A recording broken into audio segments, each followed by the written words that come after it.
Begitu mereka buka tuh lift ya, di depannya ini ada begitu banyak bekas darah. Jadi darahnya itu bukan darah yang kayak pool blood gitu, maksudnya kayak darahnya menggenang, bukan. Tapi darahnya itu adalah darah kayak cap tangan yang ada darahnya gitu. Jadi halo semuanya, kembali sama aku Eva di channelku Eva Hasan B. Thank you banget udah klik video ini. Dan buat kalian nih para penggemar kasus misteri dan kriminal, jangan lupa untuk klik subscribe channel aku Eva Hasan B. Dan juga klik lonceng supaya kalian dapat notifikasi kalau ada video terbaru dari aku. Thank you guys. Oke, di video kali ini aku bakal menceritakan sebuah kasus pembunuhan yang betul-betul mengerikan banget yang pernah terjadi di salah satu hotel terbesar di Toronto, yaitu di Hotel Delta Chelsea. Langsung aja kita cek kasusnya semengerikan apa.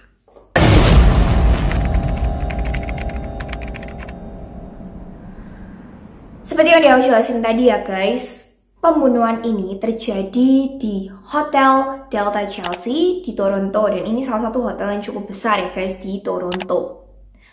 Nah, hotel ini tuh banyak tinggali oleh turis-turis dari luar negeri, jadi dari luar Kanada gitu ya. Dan pembunuhan ini terjadi pada tanggal 5 September 2006, yaitu hari buruhnya Kanada gitu ya guys. Nah, pada hari itu polisi mendapat telepon dari pihak hotel mengenai penemuan seorang mayat di hotel tersebut. Akhirnya polisi kemudian datang ke Hotel Delta Chelsea itu, dan mereka menuju ke TKP tempat mayat yang ditemukan. Untuk menuju ke sana mereka harus naik lift atau elevator ya ke lantai 19 dari hotel tersebut. Begitu keluar dari lift tersebut di lantai 19 ya, si polisi ini yang bernama Ryan itu kaget banget. Karena begitu mereka buka tuh lift ya, di depannya ini ada begitu banyak bekas darah. Jadi darahnya itu bukan darah yang kayak pool blood gitu, maksudnya darahnya menggenang, bukan.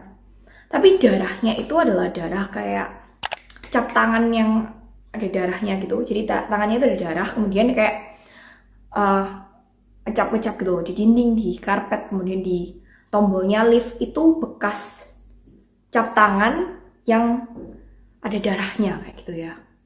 Nah, kemudian mereka juga melihat tentunya ya, mayat itu ada tepat di depan lift. Dan waktu dilihat lagi sama si detektif ini, kelihatan banget kalau orang ini itu sedang berusaha kayak lari dari sesuatu. Jadi dia itu berusaha mencet ini loh guys, tombol liftnya itu, makanya bekas tangannya itu penuh darah. Jadi dia ini memang udah ada luka di sekujur tubuhnya, dan itu kan udah berdarah semua. Mungkin dia habis pegang lukanya gini ya guys, kemudian dia mencoba untuk mencet tombol lift itu kayak tuk gitu guys. Ya jadi tuk kayak gitu ya. Dia berusaha untuk segera turun dari lantai tersebut, lari dari si pembunuh ini. Yang beneran kayak mencet, makanya ada bekas darah itu di seluruh tombol lift, kemudian juga di dinding-dinding kayak gitu ya. Jadi dia itu larinya itu kayak mungkin karena udah luka ya, dia tuh lari sambil gini-gini loh guys. Kayak megang dinding gitu ya. Terus sampai di elevator ditutup kayak gitu. Jadi bener-bener kayak bayangin ya tegangnya tuh kayak gimana dia dikejar sama si pembunuh itu. Ceritanya kayak gitu. Bahkan juga ada seorang saksi mata yang katanya papasan sama dia waktu dia itu berusaha lari dari si pembunuh itu. Nah, berkat usahanya untuk lari dari pembunuh itu, polisi ini bisa menyelidiki kira-kira dia ini dari kamar mana gitu ya. Kan kelihatan banget, atau pembunuhnya dari kamar mana. Kan kelihatan banget karena dia itu meninggalkan banyak banget bekas darah di tembok hotel tersebut. Dan waktu ditelusuri jejak tangannya itu ya, jejak tangannya yang ngecap darah itu, polisi ini kemudian bisa nyampe ke kamar nomor 1908. Dan kemudian di depan kamar tersebut ya, polisi akhirnya mencoba mengetok pintu kamar tersebut. Tapi setelah diketok dan tunggu lama ya, nggak ada suara juga dari dalam kamar tersebut. Akhirnya detektif Ryan ini segera berusaha membuka pintu kamar dari hotel itu, nomor kamar 1908 itu dibuka ya pakai kuncinya pihak hotel. Dan waktu dia masuk, dia menemukan kalau di dalam kamar itu juga ada 2 orang yang sudah meninggal. Di salah satu sisi kamar tersebut dan di daerah kamar mandi itu ada darah yang benar-benar kayak darah banget gitu guys. Jadi darahnya itu kececeran di temboknya, di salah satu tembok. Jadi nggak semua tembok ya, tapi salah satu tembok itu doang itu ada darah. Di situ ada temukan mayat perempuan ya yang sudah tergeletak di lantai. Kemudian ada juga mayat pria di atas ranjang. Posisi mayat ini ya yang perempuan itu di lantai, itu dia pakai baju kayak baju tidur, night gown. Kemudian sedangkan posisi pria ini itu ada di ranjangnya kayak baca buku gitu. Jadi dia itu meninggal dalam kondisi baca buku sambil pakai kacamata. Jadi benar-benar aneh banget yang mayat pria ini.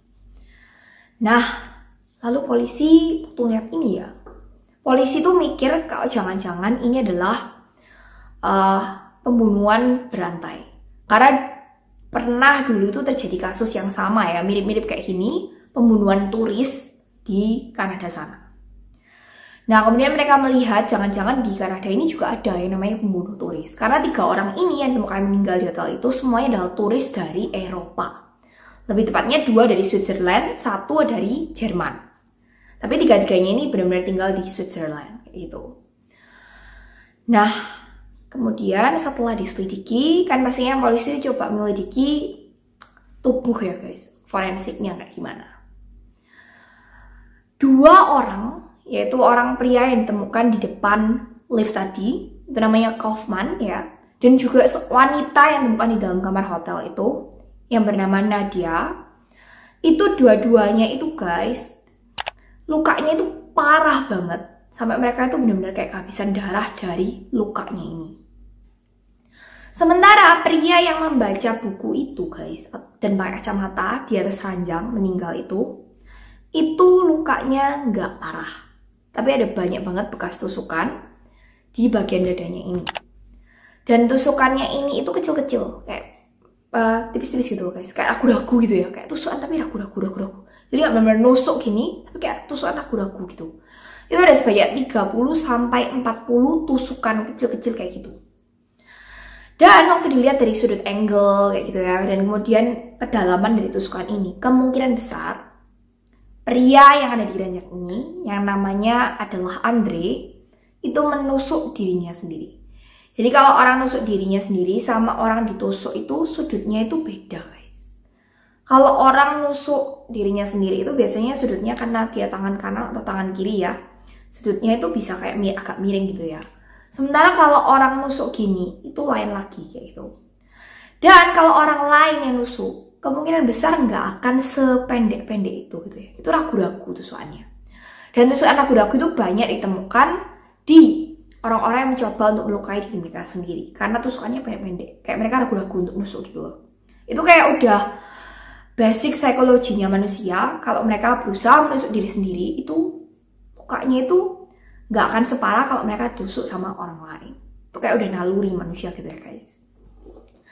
Nah, waktu diselidiki, pria ini tuh memang darahnya cuma dikit guys. Dan mungkin karena darahnya dikit, dia itu nggak sadar kalau dia itu akan segera mati. Makanya dia masih sempat-sempatnya baca buku di atas ranjang sambil pakai kacamata. Ya kalau orang sadar dirinya mati, itu kemungkinan besar dia nggak akan makan itu ya. Pastinya mungkin dia lari ke rumah sakit atau mencoba mengobati dirinya. Kayak gitu. Nah, polisi ini, detektif Ryan ini juga coba ngecek. Karena ternyata menurut forensiknya itu memang kalau luka-luka kecil kayak gitu tuh biasanya nggak benar-benar kerasa sakit gitu guys. Tapi pelan-pelan membunuh ya lukanya itu. Karena pendarahannya itu ada di bagian dalam, bukan di bagian luar. Jadi darahnya itu nggak bisa keluar tapi di bagian dalam. Karena nusuknya daerah jantung. Nah, kemudian mulai dari mayat pria ini yang bernama Andre ini, polisi mulai kemudian menyelidiki background dari 3 orang ini. Dan ternyata guys ya, setelah diselidiki, si Andre dan Nadia ini itu adalah teman dekat. Jadi mereka ini berdua adalah teman dekat di Switzerland. Waktu keluarga mereka ditanyai mengenai hubungan mereka berdua ini itu best friend, tapi si Andre ini memang suka gitu ya guys sama Nadia ini. Dia ini pernah kayak berusaha menembak Nadia, ya mungkin dia pingin pacaran sama dia. Tapi sama Nadia itu ditolak karena Nadia merasa gak punya feeling gitu ya sama si Andre ini. Tapi mereka berdua ini itu pingin tetap jadi best friend kayak gitu lah semacam itu. Dan habis itu Nadia ini kemudian bilang sama si Andre ini, udah kita jalan-jalan aja bareng ya ke Kanada kayak gitu. Akhirnya mereka memutuskan untuk jalan-jalan bareng ke Kanada ya, tinggal di satu kamar yang sama. Ini cowok sama cewek ya guys. Sama cewek. Tapi kalau di luar negeri kan udah biasa gitu ya. Nah, tapi mereka ini gak cuma berdua. Si Nadia ini itu ngusulin ke Andre kalau dia juga bakal ngajak pacarnya Nadia. Nah, pacarnya dia itu adalah Kaufman yang tadi terbunuh di depan elevator itu. Akhirnya mereka berangkat bertiga. Dan 3 orang ini tinggal di satu kamar yang sama guys. Aku juga gak habis pikir kenapa kok mereka tinggal di satu kamar yang sama gitu kan ya. Padahal jelas ya, 2 orang ini pacaran, satunya ini jomblo, ya kan? Kayak gimana gitu. Nah, tapi mungkin karena temen deket ya, akhirnya ya Nadia mikir, oke gak apa-apa lah ya, tinggal bareng kayak gitu. Nah, pada waktu tinggal bareng itu, di kamar itu, ya kan? Kalian kan tahu ya, Andre ini punya perasaan sama si Nadia. Jam 3 pagi, waktu si Andre ini terbangun dari tidurnya, dia melihat kalau si Nadia sama si Kaufman ini lagi mesra-mesraan. Kayak gitu ya. Di sebelahnya dia. Yang satu kamar kok ya guys. Nah, Andre yang masih punya perasaan ke si Nadia ini jengkel banget gitu ya. Mungkin selama ini beberapa hari itu mereka liburan. Juga dia ini jealous tapi kecil-kecil gitu ya. Begitu dia jam 3 pagi itu melihat kemesraan itu ya kan. Puncak cemburunya dia itu sampai tingkat tinggi banget. Dan akhirnya dia nggak bisa menahan dirinya sendiri. Dia menusuk Nadia dan Kaufman. Dan waktu dia nusuk, setelah dia nusuk Nadia ya, kemudian dia nusuk Kaufman. Kaufman tuh berhasil lari gitu ya. Karena mungkin dia cowok ya guys, jadi lebih kuat. Dia berhasil lari keluar, yaitu lari tapi udah dalam kondisi terluka semua. Dan setelah lari itu, mungkin si Andre itu juga nggak berusaha ngejar ya Kaufman, karena dia mikir Kaufman masih meninggal karena udah banyak darah gitu. Jadi dia itu akhirnya berusaha membunuh dirinya sendiri, karena mungkin merasa bersalah udah membunuh si Nadia. Tapi dia itu ya itu membunuhnya ragu-ragu, jadi dia nggak benar-benar berniat mati tuh guys. Tapi ternyata salah satu tusukan dia itu mengenai jantungnya, jadi akhirnya dia mati. Jadi ini bukan pembunuhan turis, tetapi ternyata disebabkan karena kecemburuan. Gitu. Oke guys, thank you banget udah nonton kasus ini. Jangan lupa untuk klik like untuk video ini. Dan kalian juga tolong klik subscribe channel aku Eva Sanbe, dan juga klik lonceng supaya kalian dapat notifikasi kalau ada video terbaru dari aku. Sorry kalau ada kesalahan dalam penyampaian kasus ini. Thank you banget udah nonton, dan sampai jumpa kembali di video-video berikutnya.